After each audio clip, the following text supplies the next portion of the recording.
going to be covering really large history of Israel, but we'll start out there. I'll read this and pray and get into the message. Exodus 3:17, and I'll go down to just 17 and 18. And I have said, I will bring you up out of the affliction of Egypt unto the land of the Canaanites and the Hittites and the Amorites and the Perizzites and the Hivites and the Jebusites, unto the land which floweth with milk and honey. And they shall hearken unto thy voice, and they shall come, thou and the elders of Israel, to the king of Egypt, and ye shall say unto them, the Lord God of the Hebrews hath met with us. Now let us go, we beseech thee, 3 days' journey into the wilderness, that we may sacrifice to the Lord our God. It was a few months ago, I was reading my Bible, and the Holy Spirit heard the question in my mind, really, what were the plagues for and who were they for? Because obviously they were against Egypt. But it seems like there was a much larger plan, as God usually has, was more than just persecuting Egypt for really everything they'd done wrong. Yes. And also, I found it interesting, the 3 days journey into the wilderness, because I know, as I studied it out, it didn't really look like he ever told the people of Israel, Moses did, that they were ever doing anything else than going 3 days into the wilderness. Yeah. It just, as far as I could tell. But, so the first thing I could come up with was these plagues were to illustrate God's power. Yes. And as we know, all of y'all pretty much know that Israel had been in Egypt for 430 years. They had been in bondage. Yes. And just to think that they had always been under subjection of this pagan government and everything, they might have lost the really the knowledge of God's power and how much He'd done. And so these plagues were meant to illustrate His power. In Exodus 8:28 says, it was interesting because as the plagues progressed, we see multiple times where Pharaoh would let the people go. And I know God hardened Pharaoh's heart. Yeah.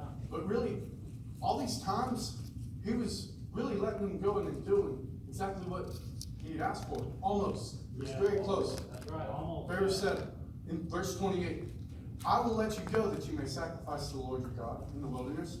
Only you shall not go very far and entreat from me.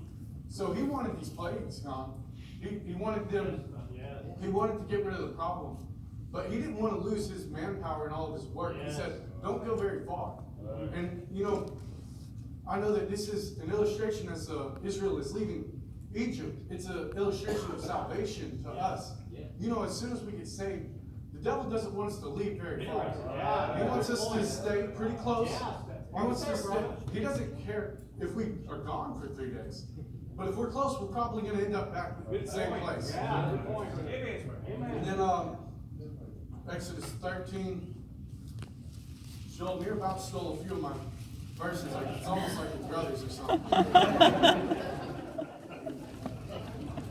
And I'm just going to hit a few of these verses. In verse 3, it said, Moses said unto the people, remember this day in which you came out of Egypt, out of the house of bondage, for by the strength of the hand of the Lord brought you out from this place. And then in verse 8, it says, and thou shalt show thy son this day, saying, this was done because of which the Lord did unto me when I came forth out of Egypt. In verse 14, in the middle of it, it says, by the strength of the hand of the Lord.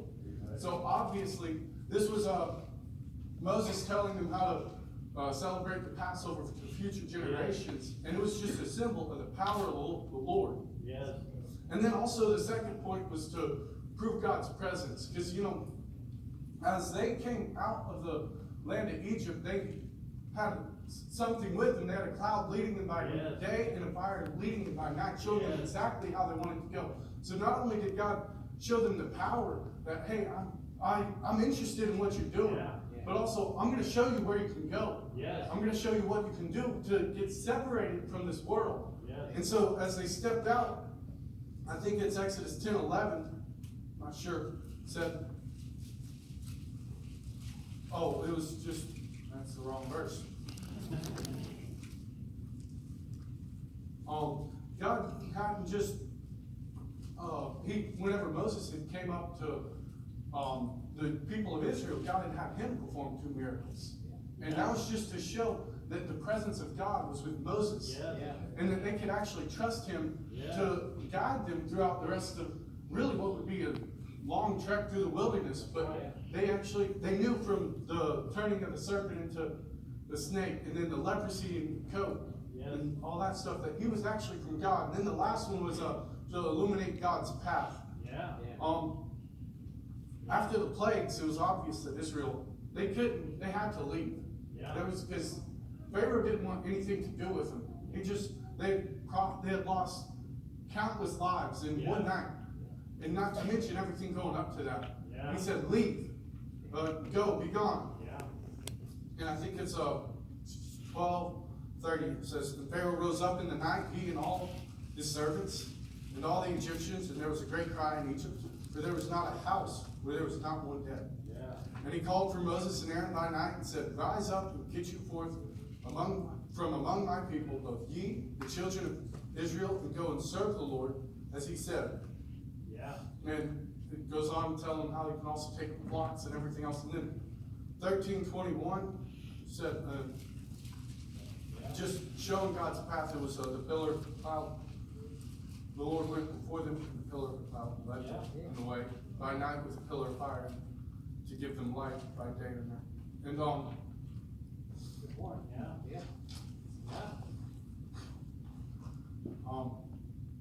God's separation was so complete, Israel from Egypt, that even whenever things got hard and Israel was backslidden against everything, that, like as we see, 3 days after they part the Red Sea, they get bitter.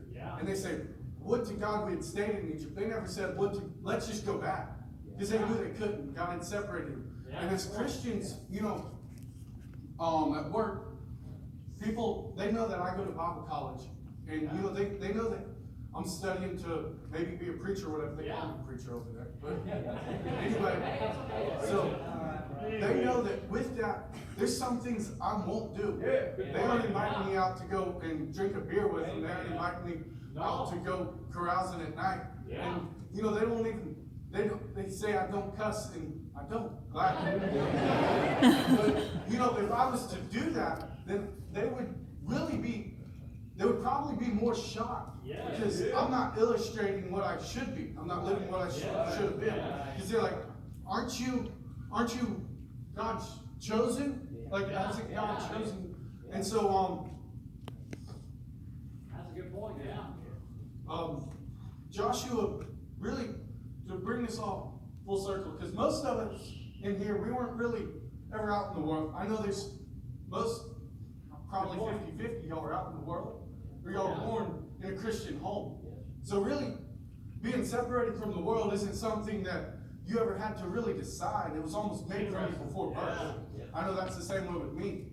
And so, in Joshua 4, as Israel crossed over to Jordan, they I'll just read the last.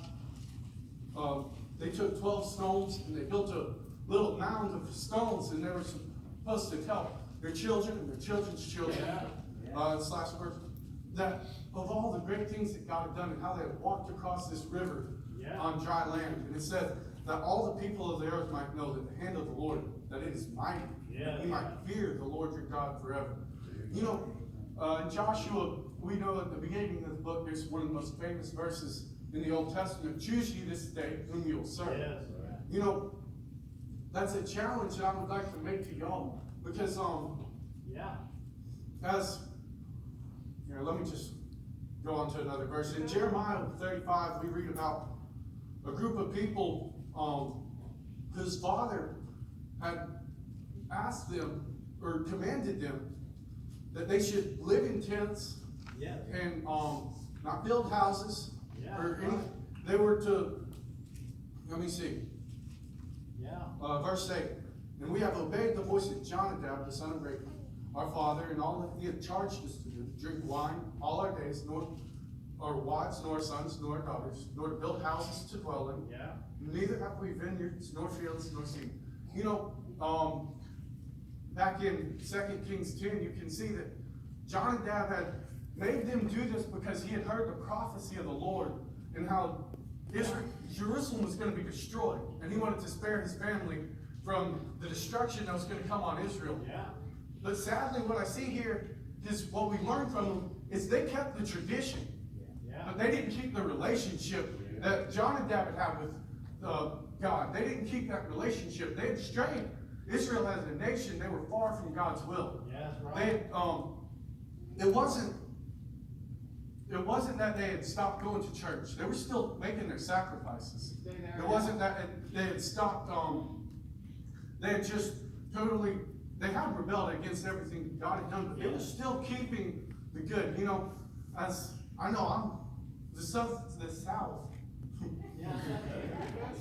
has many traditions. You know, I'm gonna split the crowd probably a lot, but my dad is an Alabama fan. My granddad was an Alabama fan, and I'm an Alabama fan because that's a tradition that I have. But more importantly than that was my granddad got saved. He was a drunk and he was an alcoholic, and he got saved out of that. And my dad was up on it. He was around 8 or 9 whenever that happened. And then my dad was raised kind of Christian the rest of his life, and then he raised me Christian. So if there's one thing that he taught me more than being an Alabama fan, more than making sure I know who the best quarterback in the nation is, or whatever that, he wanted me to have a relationship with God. That's right. And you know, that's something that we don't see here in Jeremiah. We see people later on in the chapter, we see how the leaders of Israel come up to Jeremiah and ask for his approval for them to go to Egypt. See, they had strayed so far in their standards that they could not see the difference between what they were doing and what Egypt was doing. Good point. They said, we're just going to get destroyed, so we better go to Egypt. Yeah. They're the same as we are. I mean, they worship a little bit different than we do. They worship a little bit different of God. But they didn't mind the little difference. That's So they not remain separated like God had chosen them to be long before. Yes. And Yeah, good point. my challenge to y'all is that you'll learn the God of your parents. Yeah.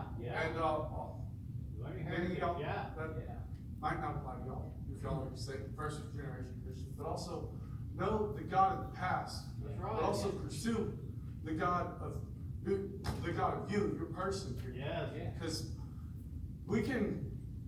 there's a lot of good things that I can learn from my dad. He taught me how to work. He taught me how to ride a bike and stuff like that.